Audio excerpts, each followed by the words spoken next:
Thank you. Welcome everyone to our Planning and Heritage Committee meeting, Wednesday, February the 5th, at 3:30. I'd like to call the meeting to order. Any declarations of conflicts today? Seeing none, can I have an approval of the agenda? And I just want to note that we had an addendum to our package that is on our OneDrive, and it will also be included in the council package in case you had printed it off before that, but it is all up to date. Is that under new business, 18 Trainer Street? No, 18 Trainer Street was always on the agenda. Okay. Yep, that's just under, it's there, but it's been on the agenda since the first agenda you would have saw. Okay, approval of the agenda, please. Moved by Councillor Beck, seconded by Councillor McCabe. All those in favor? Thank you very much. Adoption of the minutes from December the 3rd. Moved by Councillor McCabe, seconded by Councillor Beck. All those in favor? Thank you. Any business arising from those minutes? Just want to find out about the Samuel Martin issue. That is, this is Black History Month, and I reached out to Matthew McRae down at the Prince Edward Island Heritage and Museum Foundation, and he's waiting for a call if you want to join forces. They already have the placards that they displayed over the summer of 2024 on their west lawn, talking about Black history in Charlottetown. So if you could just reach out, Donna, or Michael, please, thank you. Great, thank you for that, your worship. Any other business arising from the minutes? Great, seeing none, we can move right on to our first report. And that first report is a short-term rental enforcement fund. And who's presenting that? Is that you, Donna? Yep, over to you then, Donna. Thank you, Madam Chair. So the purpose of this report is to provide an update on the short-term rental enforcement fund that was introduced by the federal government in 2023, the fall of 2023. And this was done to strengthen the enforcement of short-term rental restrictions in municipalities and indigenous communities nationally. The fund, which offers a maximum of $4.8 million per project over 3 years, is administered by Housing Infrastructure and Communities Canada. Given the province's role in enforcing STRs and how it intersects with our enforcement efforts here at the city, Tourism PEI applied to the fund on our behalf, and as well as other municipalities on the island, and this was done on January 23 of this year. The initial implementation phase of our joint proposal will focus on building foundational systems to enhance enforcement efficiency.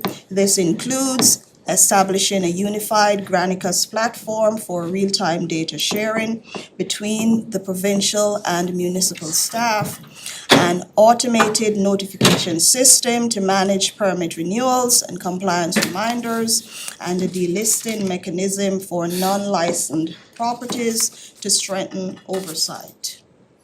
Additionally, the fund will support STR bylaw enforcement, allocating staff to assist our bylaw enforcement officer in ensuring greater compliance. These measures will modernize enforcement capabilities, streamline administrative processes, and create a more transparent and efficient regulatory system for short-term rentals in the city. We are yet to receive any updates regarding the status of our application to the fund, which was sent in on January 23rd. Therefore, we are recommending that the committee accepts this report for informational purposes only, and we will provide additional updates as we progress in the process. Great, thank you, Donna. Do you have any idea when you anticipate getting confirmation of the fund? It should be in a couple weeks. Reason why I say that is because we have to spend this money by the end of March 31st, 2025. So the first year's amount that will be allocated will have to be spent before March 31st of this year. Okay. Any other questions on this, this information piece? Madam Chair? Yes. So just a clarification, Donna. Are we looking at joining I know it says that in the report, joining the provincial and the municipal effort to register STRs? So if that's the case, are we also looking at what is happening in other jurisdictions, like for example Halifax, instead of a $2 million commercial policy for STRs, they're down to $1 million, and they can use what's in play with their own, his or her own residence, principal residence. So those are just two questions, clarification on joining the two, which make it seamless for STR operators to come in and just say one registration fee and two check marks, one from the municipality, one from the province, and then that insurance issue.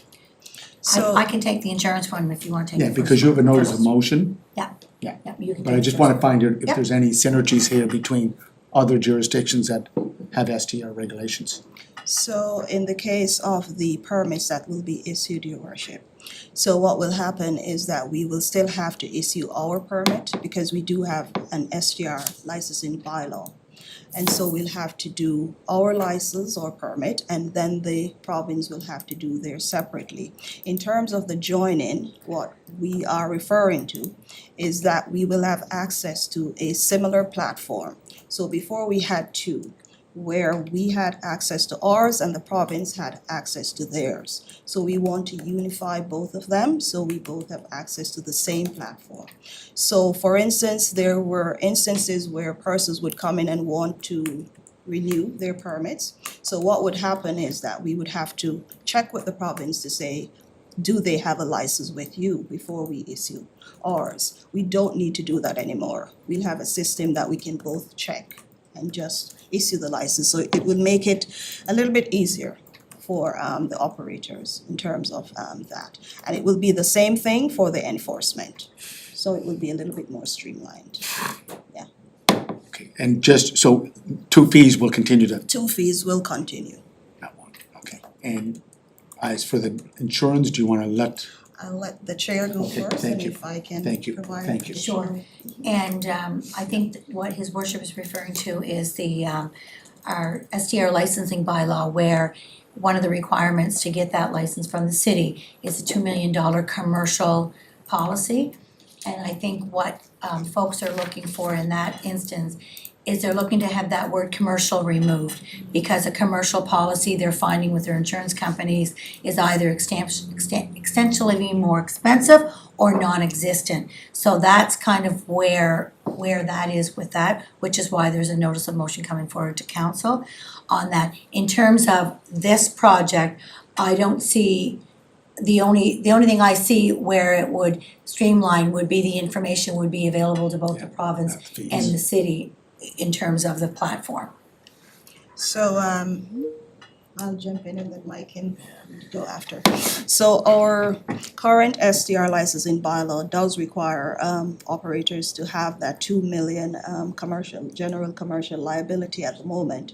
So we did do an initial relook at that sometime last year, and I gather it's something that we could possibly take another look at going forward based on what the chair has said. And it's not something that will have any effect on what the province does, because our bylaw is separate in terms of our regulations from what they would do. So that would have to remain with us, and whatever we do going forward, if we decide to change it, remove the word commercial or let it stay, that will be something that would only be in reference to us and not the province. so just Madam Chair, a follow-up. My understanding about insurance is that the liability is not on us, the city of Charlottetown, the liability is on the principal resident owner. So why, again, I'm sure you're gonna clarify that, why do we have to impose a $2 million general commercial liability on a homeowner, principal, residence, when the liability is not with us, it's with the owner of that property, so just something to keep in mind. Yeah, I guess further to Donna's comments and through the chair, if directed by council, after the notice of motion is dealt with, then staff would take a fulsome review of the bylaw and provide a recommendation. Thank you. Great, thank you for that. Any other questions on this report, which is just for information purposes at this point? Okay, we can move on to our next item, and it's some housekeeping amendments from our zoning and development bylaw, and just kind of spurred on from the recent postal strike. And one of the items in there is how we deliver our notices.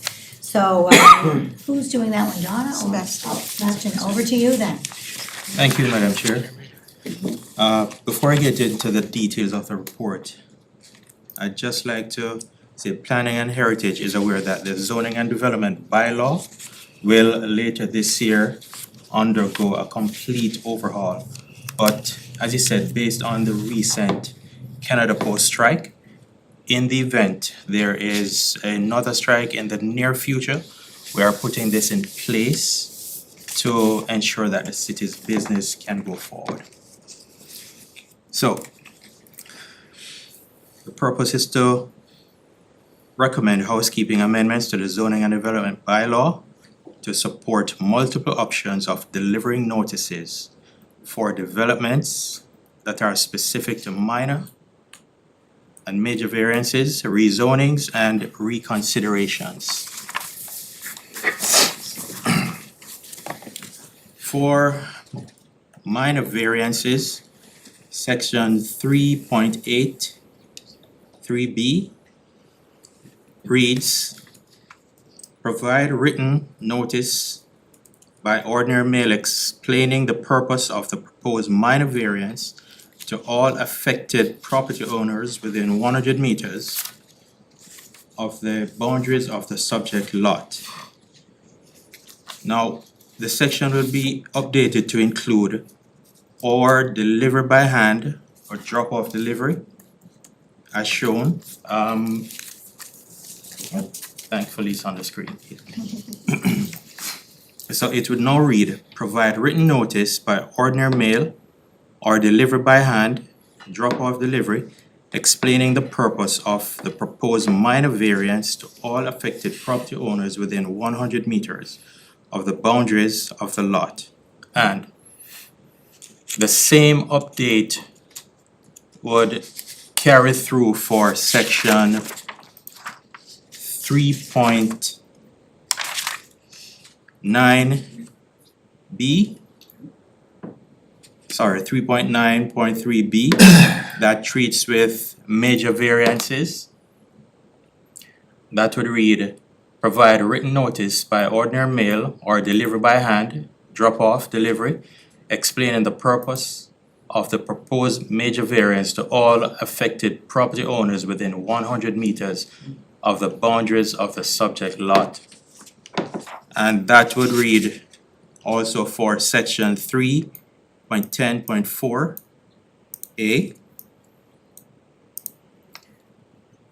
They provide written notice by ordinary mail or deliver by hand, drop off delivery, advising all affected property owners within 100 meters of the boundaries of the subject lot through notification in writing at least 7 calendar days prior to the public meeting of the date of the public meeting.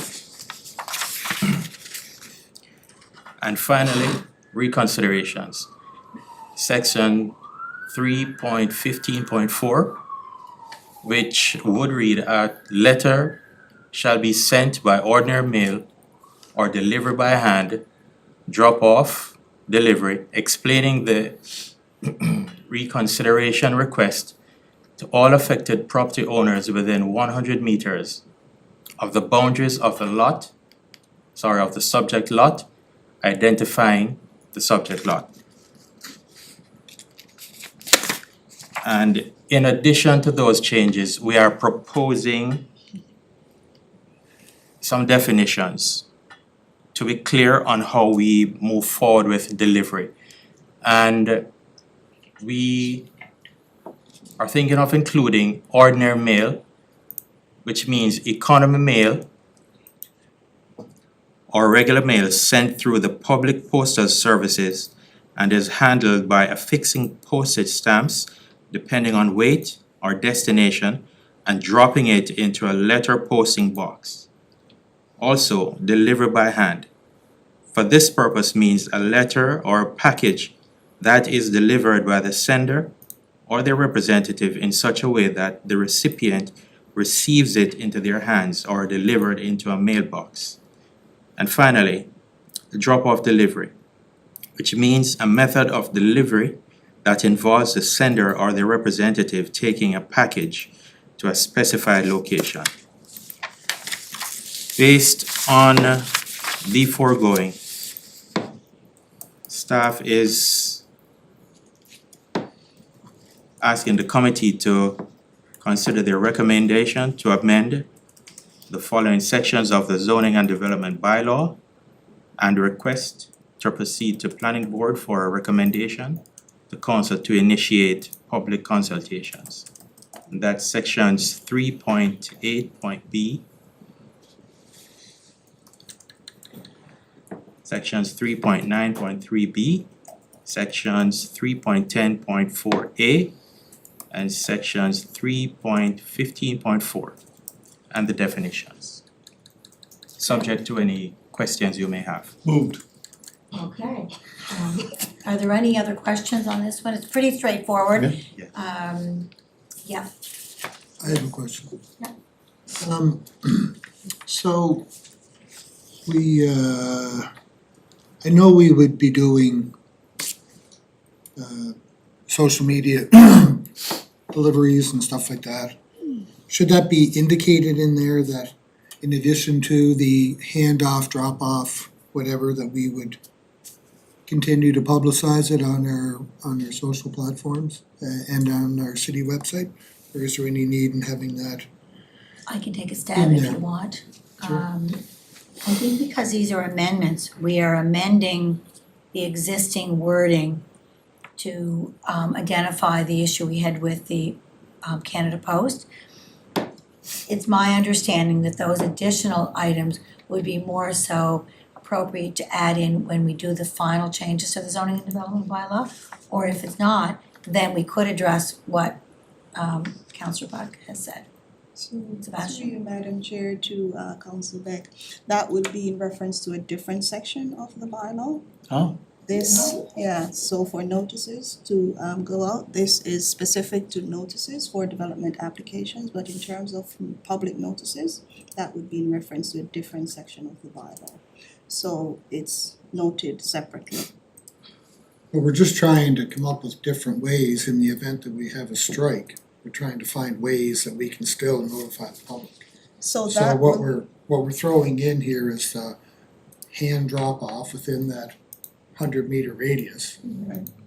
I'm just wondering or musing is to try and do everything we can to achieve that. Should we add in the information or the contents of the letter would be shared on our social platforms, just in case there's other ways people may miss it, or maybe it's not needed. I'm just throwing it out there for consideration. Through the It's- chair, that is kind of the standard operating procedure when it comes to all of our notices that is posted through our social media platforms. What we're identifying in the bylaw in this specific instance is kind of the minimum notice requirement for these types of processes.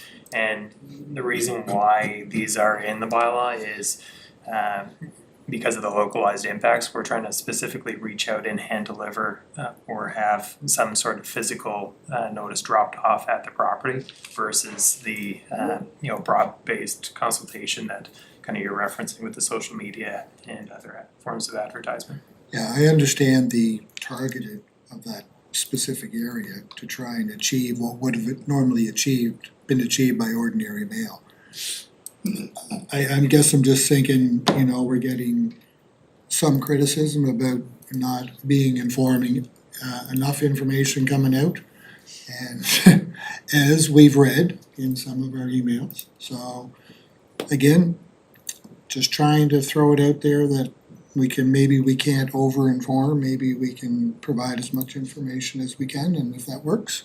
I think that's gonna be a really good point when we do start working on our zoning development bylaw moving forward, whether it's signage is added, like we've talked about lots of things, rather, our 100 meters, I know that's part of the requirement, but we might want to expand that as we go in different ways, but I think for this, it's just, we're not going into all of it, cause there's lots of parts of that zoning and development bylaw that need some revamping and updating for sure, but I'm okay with this for hopefully when we start working. But Madam Chair, just to follow what Councillor Beck is saying, that we can make changes right now.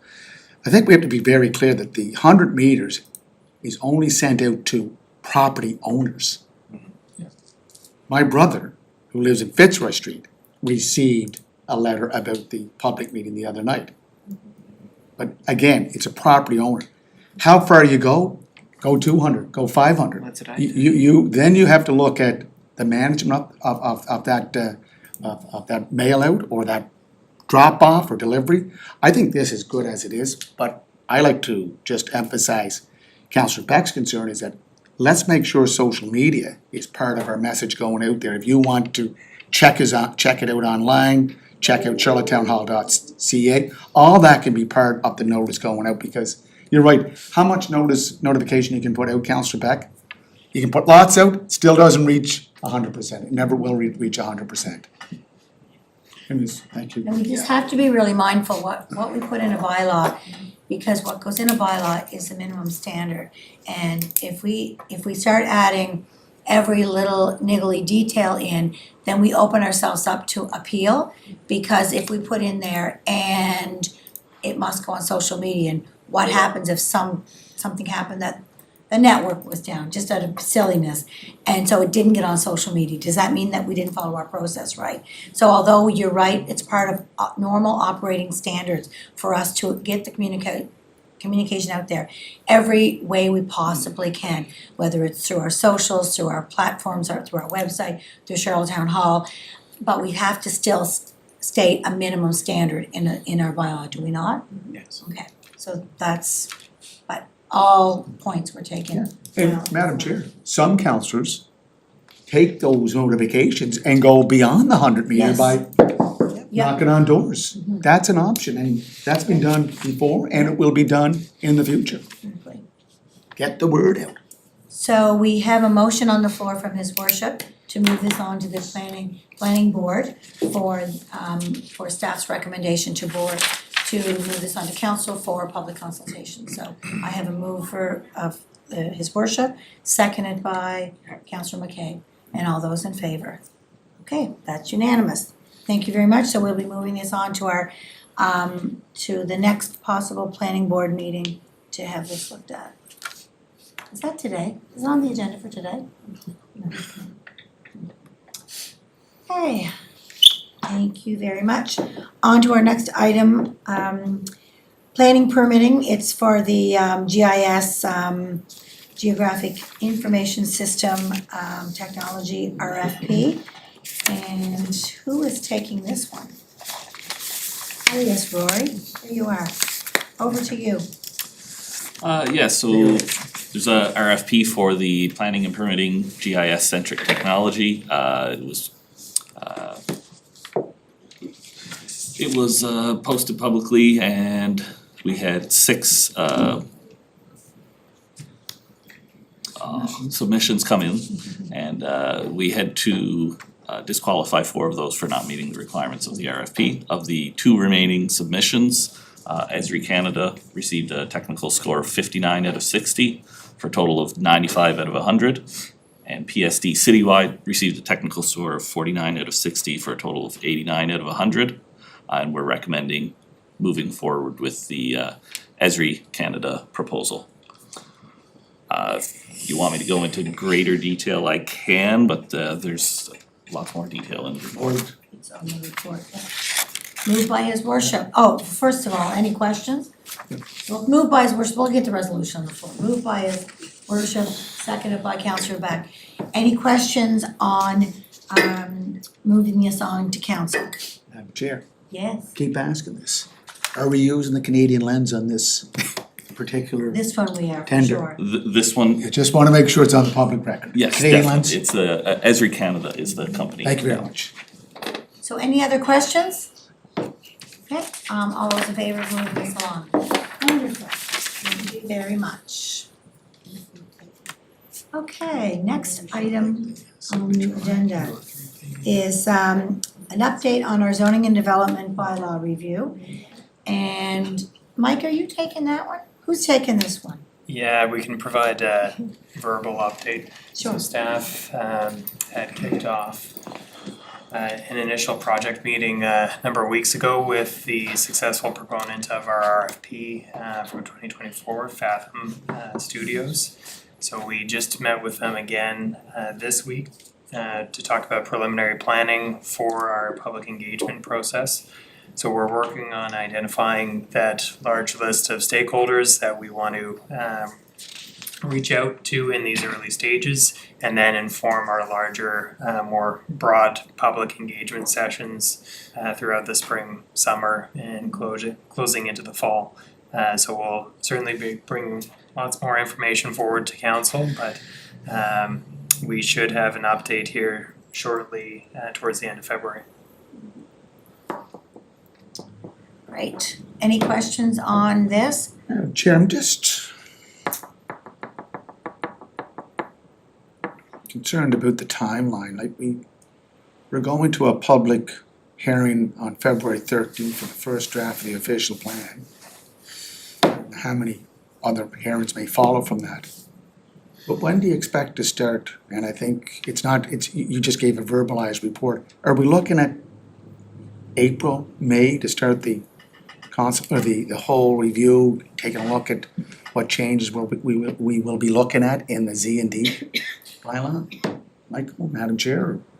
Through the chair, yeah, again, the deadline for us to finish this project is the fall of this year. So that's what we're working to, and the project management plan provided as part of the proposal meets that objective. So like I said, we'll be starting that early engagement with some of those key stakeholder groups early on, the development community, some of our larger nonprofit groups, and other key partners with the city here even in February, and then move into a larger, more broad public consultation with the general public from there. Okay. Great, any other questions? I don't know, Madam Chair, if you noticed in the paper this morning that the city of Summerside had a major ad in the paper for an amendment to their zoning development bylaw. Did they not just pass a new official plan and zoning development bylaw? Will we be going that quickly back to the public to make some changes, or are we gonna have it iron and We can? hope not.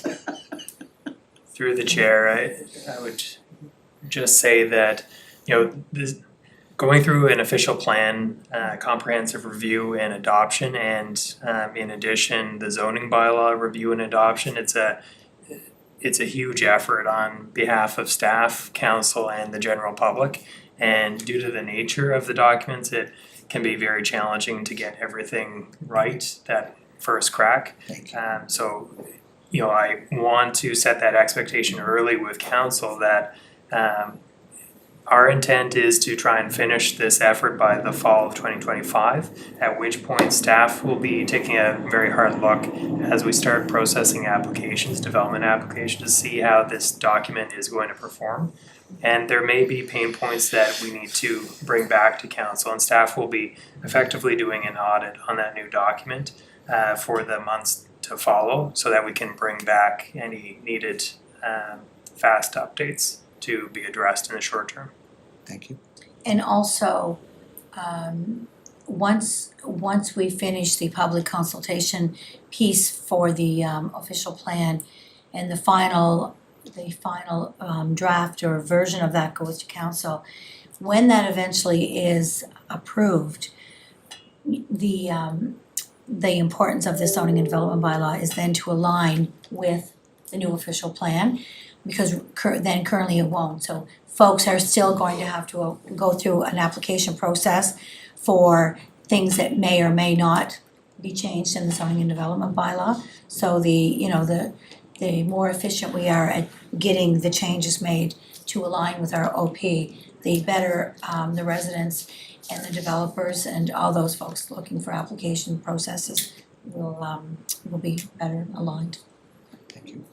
Okay, if there's no other questions on that, we can move on to our operational budget. Who's presenting that one? Yeah, so I can walk committee through that. So starting on page, and I apologize, I had to send out an update. We've been working through some of the half budget and making sure that everything is included in there. So I provided an addendum to committee here, I believe it was yesterday. But on page 21 of your Adobe package is the most up-to-date document right now. So I'll just provide a high-level summary. And our page on our Sorry. surfaces is 25. It may- Are we I think it's talking- duplicated My at the committee end. package only goes to page 20. Me too. So you must not have went back into your OneDrive and opened up the updated I only addendum. opened it today. Yeah, cause I have it as page 25.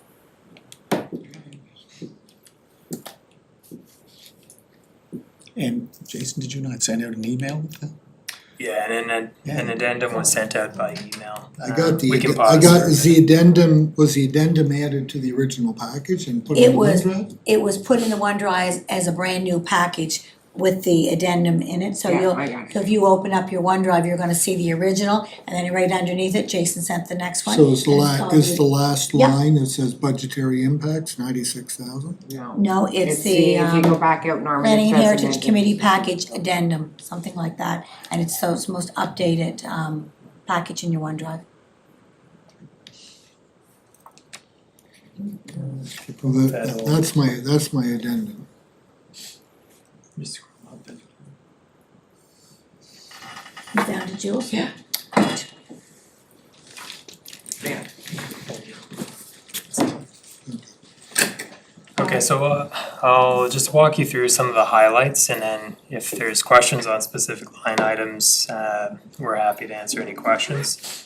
But just to give a summary of the budget forecast for this current fiscal, based on the year-to-date actuals, the department is forecasting an overall increase in revenue as previously reported to council. 2024 in particular was a significant construction season, which has led to the city currently exceeding our budgeted revenue associated with permits. All good news. Additionally, the department anticipates underspending in salaries and benefits for this fiscal year due to some of the vacancies that we had in the planning department. Those vacancies have now been largely filled, so we do anticipate spending to return to our regularly budgeted levels in the coming fiscal year. Staff are forecasting overspending in planning services due to contracted work which was funded through the Housing Accelerator Fund. So that is offset by the revenue received. And that spending plan was approved by council in 2024. So the proposed 2025-2026 budget, our proposed budget for the coming fiscal year amounts to $3,051,245, or a 34% increase in overall expenditure, excluding our identified new initiatives. This proposed increase is driven by a couple key factors. One is salaries and benefits. Department staff and finance are currently reviewing our salaries and benefits, but estimate at this point around an increase of $216,000. And part of that is again tied to our spending plan with the Housing Accelerator Fund. There's a couple positions that we're still actively recruiting for, which we've been unsuccessful with so far. And then the second major impact is our planning services and heritage projects budget lines. So we're budgeting a substantial increase in spending on contracted work, all related to the implementation of those agreed upon Housing Accelerator Fund initiatives. So that includes the city's zoning and development bylaw, which we just discussed, our accessory dwelling unit, and pre-approved housing initiative inclusive of the incentive program that was part of that agreement. And then lastly, a comprehensive review of our heritage preservation bylaw, which has been discussed with council and committee previously. And that would also include kind of a proactive review of our 500 lot area. For new initiatives, I've included 3 sheets kind of giving committee a background on what those look like. And again, we've chatted about this in council and committee prior. But the first is that accessory dwelling unit incentive. As part of our agreement for the Housing Accelerator Fund, the City of Charlottetown committed to expanding housing options and supporting innovative solutions to address the growing demand for affordable housing. And as part of that, this grant program is an initiative to provide a $10,000 grant for eligible homeowners who construct an ADU on their property or an accessory dwelling unit. So overall, we're estimating a possible expenditure of $250,000 in this coming fiscal year.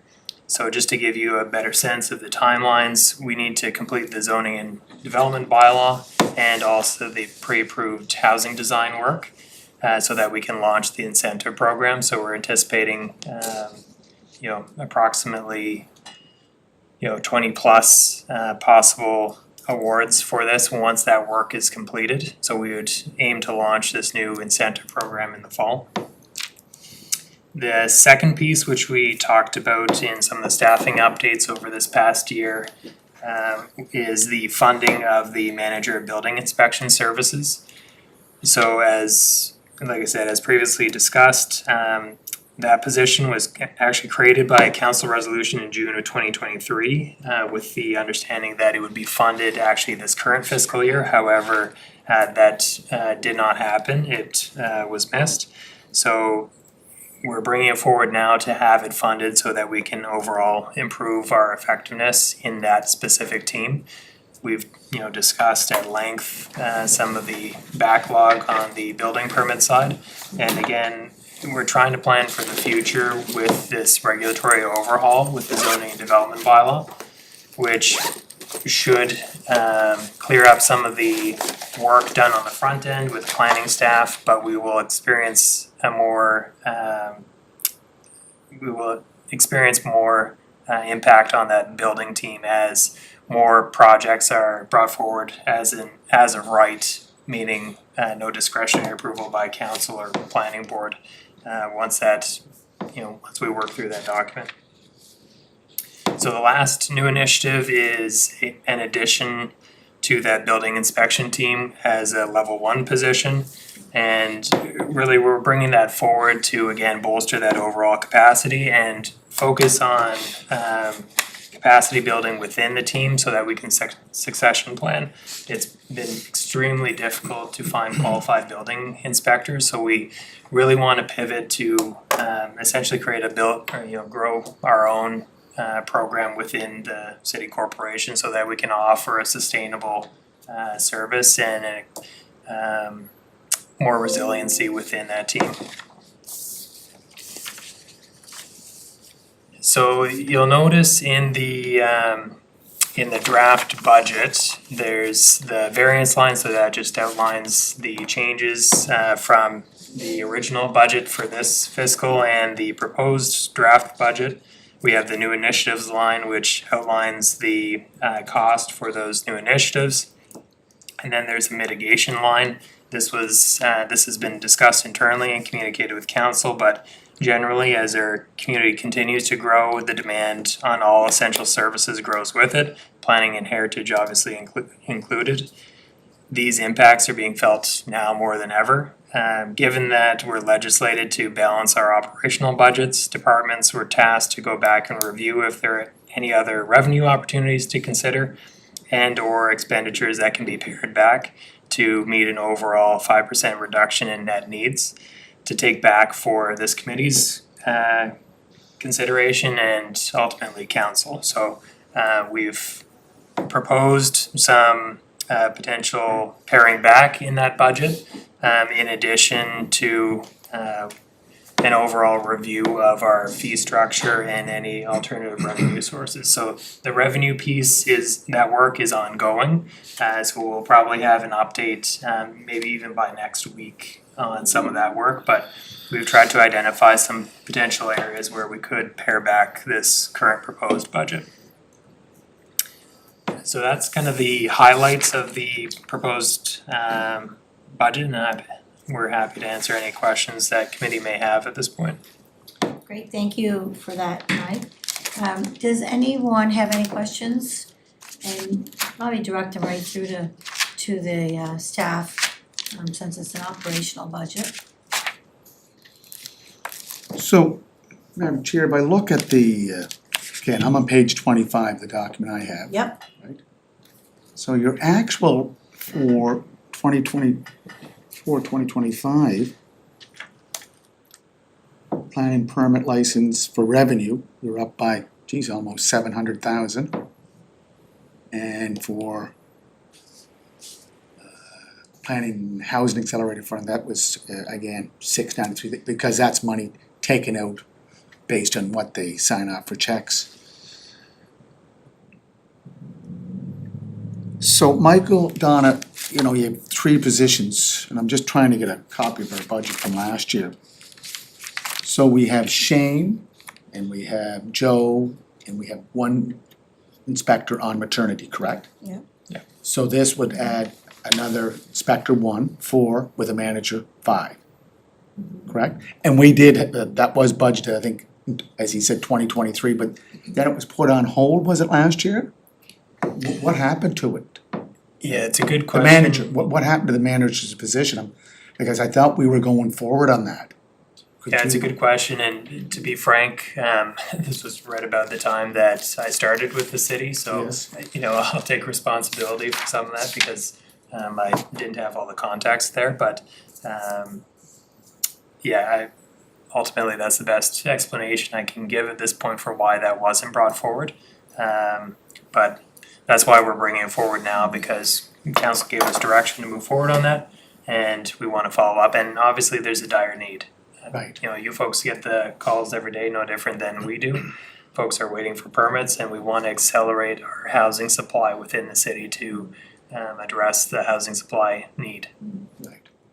So, Michael, Donna, if when all these budgets are put together, and then council as a whole looks at all the budgets, environment, sustainability, public works, and we have to make cuts. If you had 3 there, if you had to make a cut of 1, what would you make a cut of?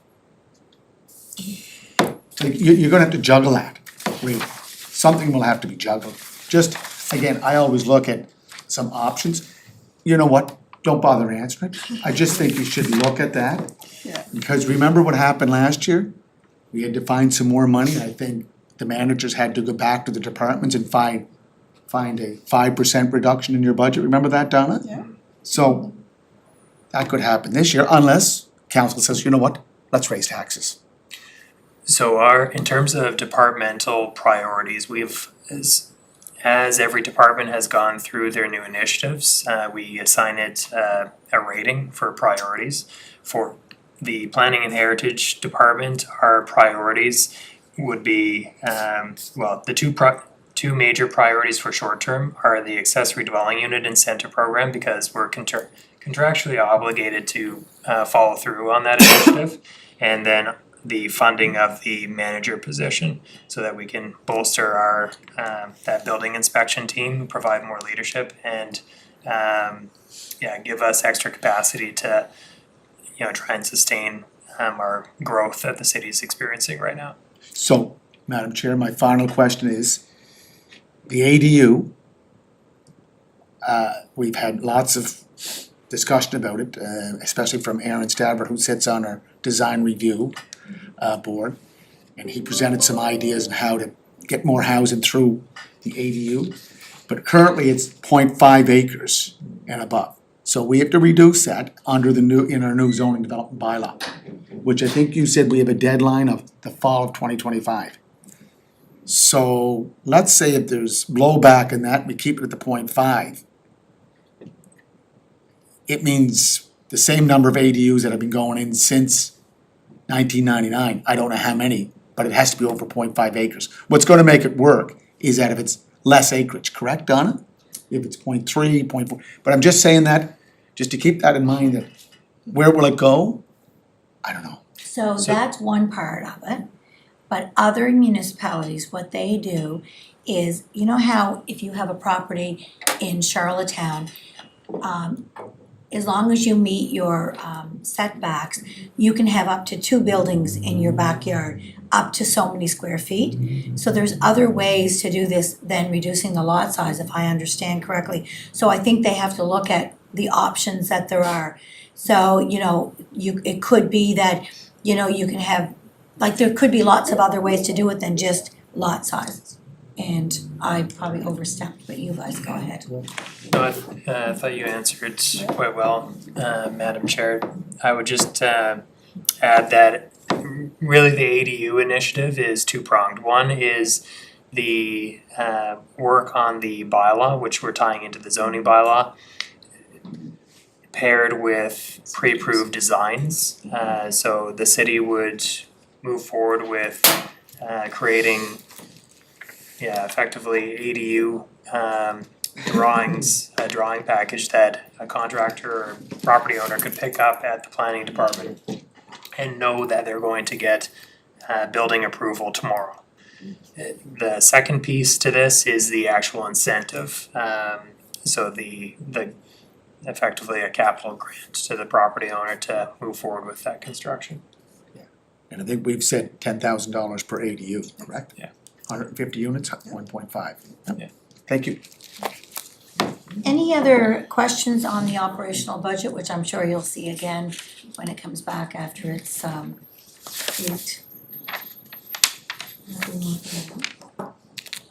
Okay, so we can move on to new business, and the item that I had added to the agenda is a bit of an update on 18 Trainer Street and the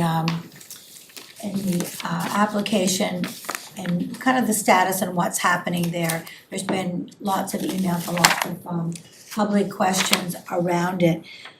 So, Did we discuss Trainer Street here though? We haven't this time again, have we? no, but, Okay. and although it's really operational at this stage, because there's been so much communication around it, it's currently, this file is currently with IRAC. So a lot of the residents are asking, well, just because it's with IRAC, why can't it still be discussed? And IRAC is saying that, filing an appeal is in no way prevents the involved parties from discussing the matter, trying to come up with solutions, either way, with or without the commissioner's facilitation. So we just thought if we brought it here, that the staff could give us a bit of an update so that it's out there within the public, so that people can understand kind of where that process is in terms of operations. Is that a good introduction? Yeah, I guess just further to that, so just some background, the city issued a foundation permit for construction that was considered as of right, so it's currently a permitted use under the zoning bylaw, given the zoning of the particular property.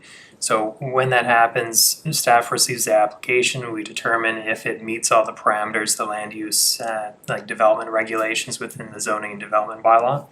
If the application meets those standards, then the permit is issued. Council would not be involved in that, and there's no discretionary approval process. So in this case, this is what happened. There has been an appeal to IRAC, so from the city's perspective, we would await a decision from IRAC before any further discussion on the matter. So, are there any questions for clarification or anything? It's hard to ask a question or clarify when you haven't been, I don't have the information, so if it's an Right. operational thing, Right, I think the process is in place for Yep. me, I don't know anything. Last time I talked about Trainer Street was a couple of years ago, I was very familiar with the situation at that time because it was in front of council. But this hasn't come to council, so it's hard to, it's probably one that won't come to council.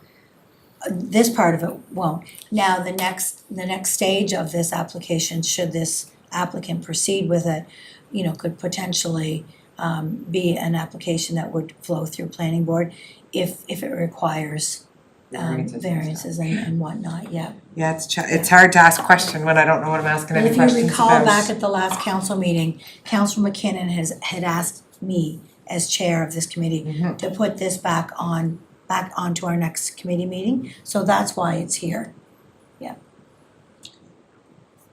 Sorry, I don't have any. So just so I understand, when it's under IRAC, the city has issued a permit as of right. The contractor can continue with the risk that the decision, all the work may get overturned potentially, so it's kind of in limbo and it's really the whoever has, I don't even know who has, I'm not even sure what's there, but they could go ahead and they could do the work and then IRAC could come back and say, no, you have to undo what's been done, and is that sort of is that the way it works, like you can, Yeah, I would say that's generally the risk to an approach like that. right? But there would be nothing precluding the proponent from moving forward with the project Right. while it's being considered by IRAC. Right. Okay.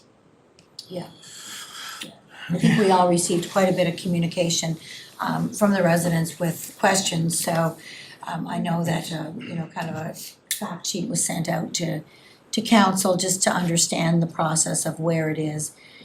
Just to clarify that, this wasn't something that council had their eyes on at this stage of the game, so we're just respecting Trevor's wishes, Councillor McKinnon's wishes to bring it here.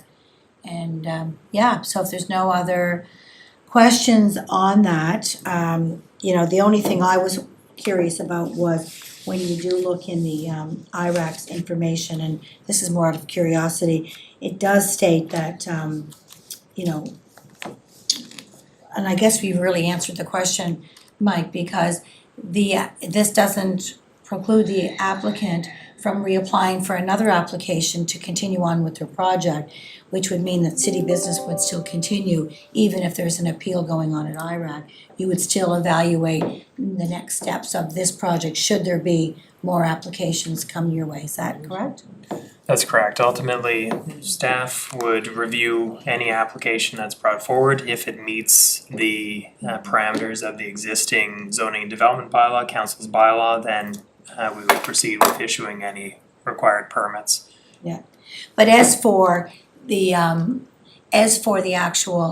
IRAC appeal and the many questions that I'm sure that appeal was brought forward to in their appeal, those need to be directed and answered through IRAC, is that correct? Like, there was quite a list of questions and in their appeal of what they wanted addressed, but that would go through the appeal process, not through planning staff themselves to address, as they're being addressed through the appeal process, is that? Yeah, I'd say generally that, that's the intent of an appeal process. If a member of the public disagrees with staff's decision, in this case on a as of right permit, then they have every right to appeal, and the appeals board will review the work that was done on that particular file and make a determination on if it was correct or not. And are in that case, are the folks that file the appeal to IRAC, are they still permitted to still ask for clarification and questions answered from planning and heritage staff on that particular file? Are they still allowed to ask are they still allowed to ask clarification, or does that kind of halt because of that? Yeah, again, generally I would say that staff would refrain from speaking in any specific way about a file that's under active appeal. Sure. Your questions, your worship? It was just Councillor McKinnon had asked this to be placed on the agenda for Who asked? Councillor McKinnon back at our last council meeting, just as an information piece on process of this. I know meeting's being live streamed and I know I've spoken to one of the residents and I said, because an appeal has been requested, initiated, I can't self-incriminate myself by discussing this matter. Now it's in the public forum, which is with IRAC. Island Regulatory Appeals Commission, so what I say may aid or not help us, it may do the opposite, so I've been very careful. This has happened to me before with IRAC, I've spoken out before and I was called in conflict of interest because I spoke before the decision was rendered by IRAC and by council, so I appreciate that Councillor McKinnon is trying to get clarification on it, but I've said it very clearly that an appeal is now before IRAC, whether it's a request or an actual, I have to remain quiet, silent. Thank you, your worship. Thank you. Any other new business? Seeing none, I'll ask for motion to adjourn. Moved by Councillor McCabe, seconded by Councillor Buck. Thank you all. Thank you. See you shortly.